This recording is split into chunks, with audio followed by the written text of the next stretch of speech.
Assalamualaikum warahmatullahi wabarakatuh. Jumpa lagi kita dalam kuliah kualitas air aquaculture, di mana pada kesempatan kali ini kita akan membahas satu pokok bahasan tentang zooplankton. Pada pokok bahasan zooplankton ini terdapat subpokok bahasan. Yang pertama nanti kita akan bahas tentang peranan zooplankton dalam aquaculture, dan yang kedua nanti kita akan membahas mengenai Copepoda sebagai pakan alami.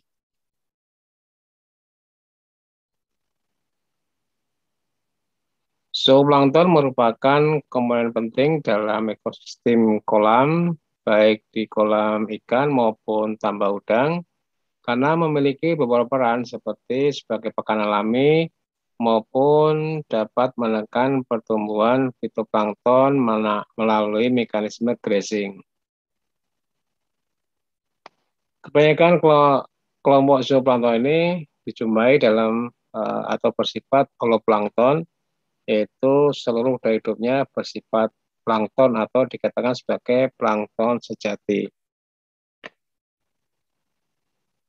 Berasal dari filum atau kelas invertebrate yang hidup di perairan, dan ditambak zooplankton ini berasal dari golongan protozoa, Protivera, Crustacea, serta beberapa jenis dari Polychaeta dan juga Mollusca.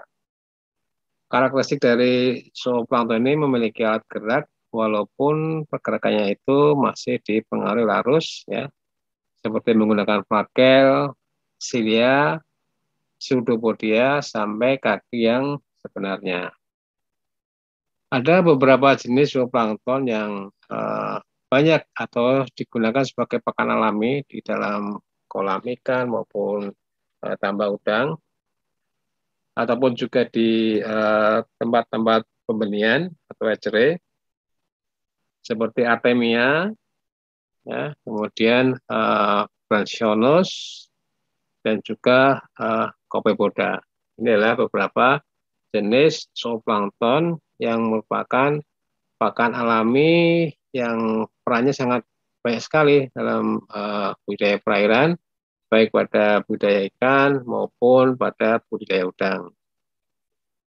Nah, pada kesempatan kali ini kita akan membahas lebih detail tentang Copepoda sebagai pakan alami yang memiliki nutrisi yang cukup banyak, di mana Copepoda ini biasanya ditumbuhkan pada awal budidaya, karena seperti kita ketahui bahwasanya benih, ya, terutama benih udang pada awal penebaran itu belum bisa memanfaatkan pakan komersial atau pelet, dan masih menggantungkan pada pakan alami. Nah, salah satunya yang bisa digunakan sebagai pakan alami untuk benih ikan maupun udang adalah Copepoda ini. Nah, nanti kita akan bahas tentang apa itu Copepoda, nilai gizinya berapa, atau apa saja nilai gizinya, dan juga bagaimana kita menumbuhkan Copepoda di dalam tambak kita. Ya. Nah, kenapa pakan alami ini penting? Ya, ada beberapa hal yang mendasarinya. Yang pertama, PL atau benur yang kita tebar itu terbiasa dengan pakan alami yang ada di hatchery, ya. Biasanya diberi Artemia maupun Rotivera.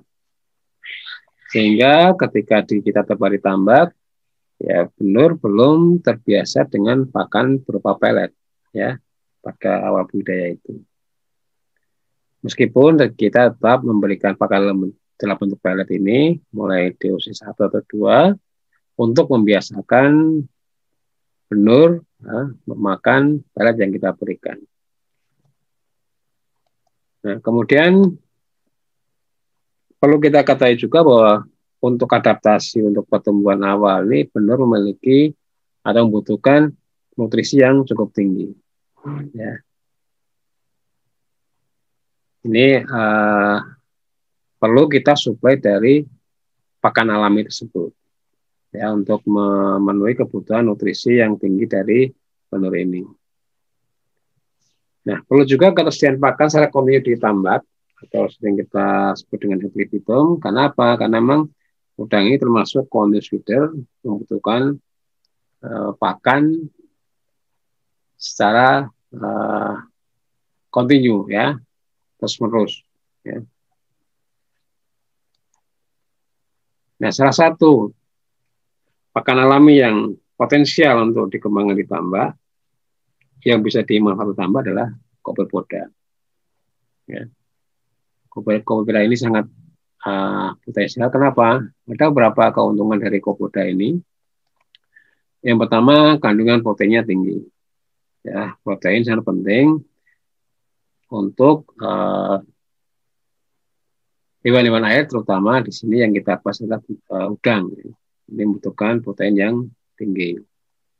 Kemudian Copepoda ini juga mengandung asam lemak tak jenuh yang tinggi juga, highly unsaturated fatty acid. Ini dibutuhkan oleh penur juga. Kemudian juga mengandung asam amino esensial, ya, yaitu asam amino yang tidak bisa diproduksi oleh tubuh udang itu sendiri, sehingga perlu sumber dari luar. Nah, Copepoda ini memiliki asam amino yang esensial cukup tinggi juga. Kemudian juga mengandung pigmen astaxanthin sebagai antioksidan tentunya ya. Dan ini juga beberapa penelitian menunjukkan bisa meningkatkan pertumbuhan dan juga tingkat kesuburan. Nah, ini yang penting juga bahwa Copepoda ini ukurannya cukup besar, 0,5 sampai 2 mm, sehingga bisa dimakan oleh udang, ya, terutama benur atau post larva pada awal penebaran. Nah, ini ada beberapa manfaat dari Copepoda ini ya. Kalau kita kasihkan pada udang, itu bisa meningkatkan kelangsungan hidup larva. Kemudian juga tingkat pertumbuhannya juga lebih tinggi. Jadi ini dua hal yang penting. SR tinggi, pertumbuhan juga tinggi. Jadi yang kita harapkan sehingga nanti ketika pada bulan pertama sampling itu pertumbuhan awalnya bisa lebih tinggi. Kemudian Copepoda itu juga memiliki daya cerna yang lebih besar. Artinya ketika Copepoda dimakan udang, itu udang mudah untuk mencerna Copepoda ini. Seperti kita ketahui bahwa pencernaan udang itu sangat pendek, sehingga butuh pakan yang mudah dicerna. Ya. Kemudian pigmentasi Copepoda tadi dapat meningkatkan kelangsungan hidup dan juga pertumbuhan larva atau post larva udang. Kemudian juga bisa meningkatkan daya tahan, tadi hubungannya dengan tingkat kelangsungan hidup. Oke, sekarang bagaimana cara menumbuhkan Copepoda di tambak? Nah, ini kan perlu usaha kita supaya pada awal tebar atau sebelum tebar, Copepoda itu bisa tumbuh dengan baik, bisa dominan di tambak kita. Ya.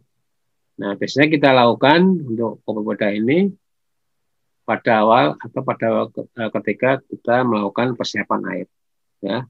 Setelah kita sterilisasi air, kita tumbuhkan fitoplankton, kemudian juga kita tumbuhkan Copepoda ini. Nah, salah satu yang bisa kita gunakan, bahan yang bisa digunakan untuk menumbuhkan Copepoda di tambak adalah fermentasi dedak atau fermented rice bran. Kenapa kita menggunakan dedak? Karena dedak ini mengandung karbon organik yang dibutuhkan oleh zooplankton maupun juga bakteri. Ya, ini bedanya kalau kita menumbuhkan zooplankton, kita butuh unsur C organik, dan juga N. Sementara kalau kita ingin menumbuhkan fitoplankton itu kita membutuhkan unsur N, nitrogen, dan juga P, fosfor. Ya. Jadi ini penting kita untuk menumbuhkan Copepoda ini perlu adanya suplai bahan organik, ya, bahan organik, dan yang paling mudah kita gunakan adalah dengan menggunakan dedah ini ya, dedah tapi kita fermentasi, ya. Karena kalau kita tidak fermentasi nanti dia masih kompleks, agak sulit kita dimanfaatkan oleh kopi pot ini. Jadi kita fermentasi dulu supaya terurai menjadi senyawa yang lebih sederhana sehingga bisa dimanfaatkan oleh kopi poda ini. Ya. Nah, aplikasinya berapa? Biasanya kita aplikasikan untuk standar itu 10 ppm atau 10 mg per liter. Ya, kira-kira atau dengan perhitungan kalau luasnya 1000 meter persegi, ya, dengan ketinggian 1 meter misalnya, itu butuh 10 kg dedah, ya, fermentasi ini. Ya, dedah. Jadi 10 ppm atau 10 mg per liter sama, ya, ini tingkat aplikasinya.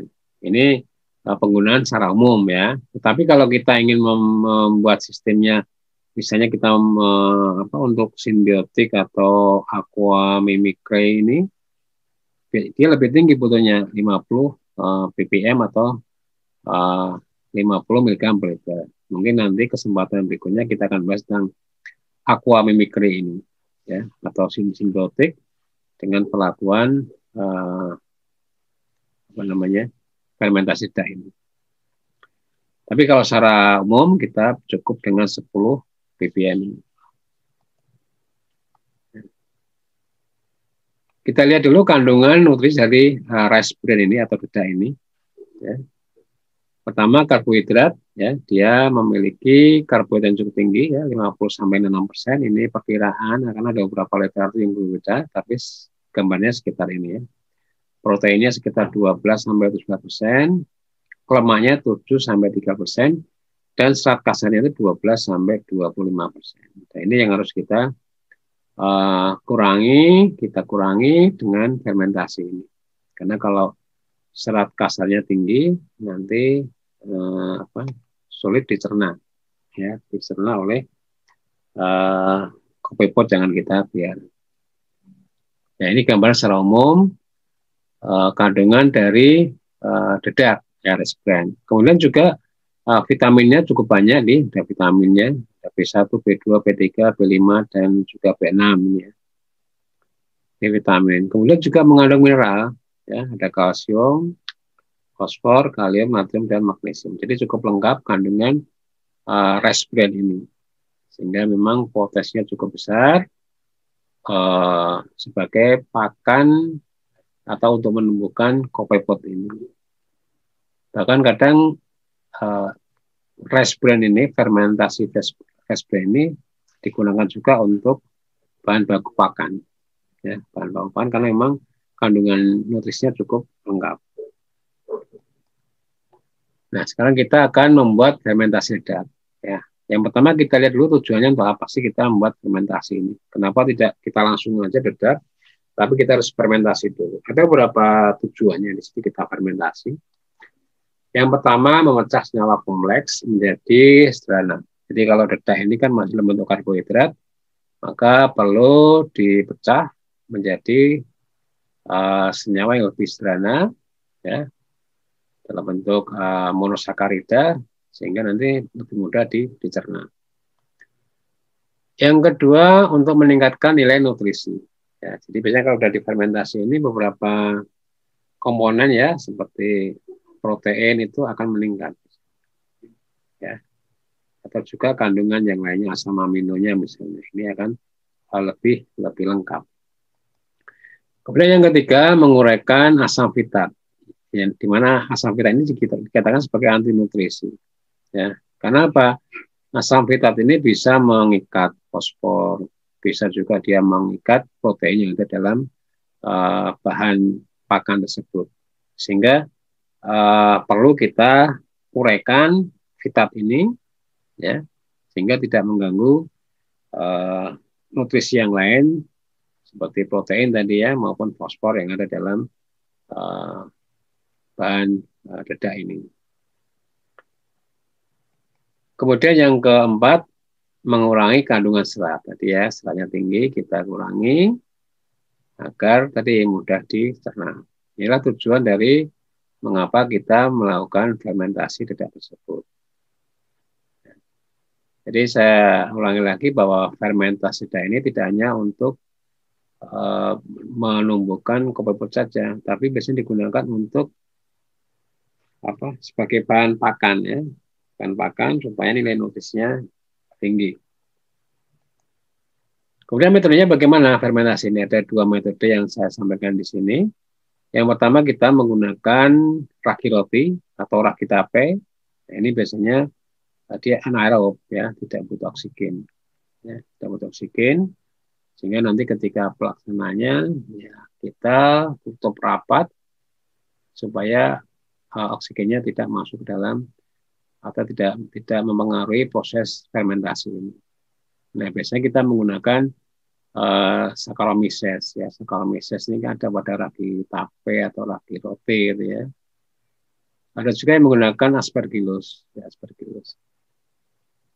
Jadi sekali lagi ini reaksinya anaerob, ya. Kemudian yang kedua kita menggunakan bakteri atau probiotik.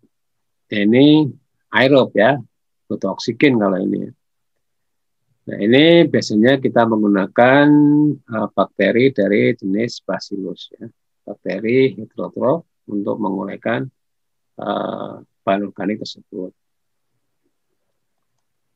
Kita satu persatu dulu. Yang pertama menggunakan ragi roti atau ragi tape Saccharomyces, ya, cerevisiae. Apa yang kita butuhkan? Kita coba buat 10 kg dedak, ya, kemudian diayak, ya. Ini kita ayak supaya nanti material kita masuk ke tambah itu betul-betul bisa dimanfaatkan oleh fitoplankton, tidak mengendap ke dasar karena partikelnya terlalu besar sehingga perlu diayak. Nah, nanti dedak halus yang kita peroleh, ya, kemudian kita tambah air, ya, 3 liter air tawar. Kita tambah, kita rendam untuk proses hidrolisis, ya. Kita tambahkan. Nah, ini kita tambahkan 3 liter air untuk 10 gram ini. Jadi kira-kira nanti dia tidak kering tapi juga tidak terlalu basah. Tambah 3 liter air tawar. Kemudian direbus selama 30 menit. Ini juga untuk membantu hidrolisis supaya nanti maksimal dalam proses fermentasinya. Setelah kita rebus sekitar 30 menit, ya, kemudian kita kering anginkan. Karena kalau kita kering anginkan, dalam kondisi panas kita masukkan ragi tadi atau Saccharomyces tadi, dia tidak akan berfungsi dengan baik. Sehingga kita kering angin dulu. Setelah kering, ya, atau setelah dingin, kemudian kita taburkan. Untuk 10 kg ini kita butuh 20-30 gram ragi tape, ya, atau ragi roti. Ya. Jadi kalau per kilonya 2-3 gram. Jadi kita 10 kilo, kita kira-kira butuh 20-30 gram. Kita taburkan secara merata. Ya, kita merata. Setelah semua merata, kemudian kita masukkan dalam wadah tertutup. Ya, misalnya kita menggunakan ember atau blong yang tutupnya, ya, masukkan. Karena tadi ini memang reaksinya anaerob, tidak butuh oksigen, ya, kayak tutup rapat. Kemudian setelah 48 jam, ya, nanti proses akan berlangsung dengan baik, ya, dengan ditandai dengan bau yang sudah baunya sudah terbentuk, ya, baunya cukup kita kenali dari baunya itu agak wangi gitu, ya. Kemudian ditambah air, tambak, dan diaduk. Ditambah air, berapa penambahan air? Ya, kira-kira artinya tidak ini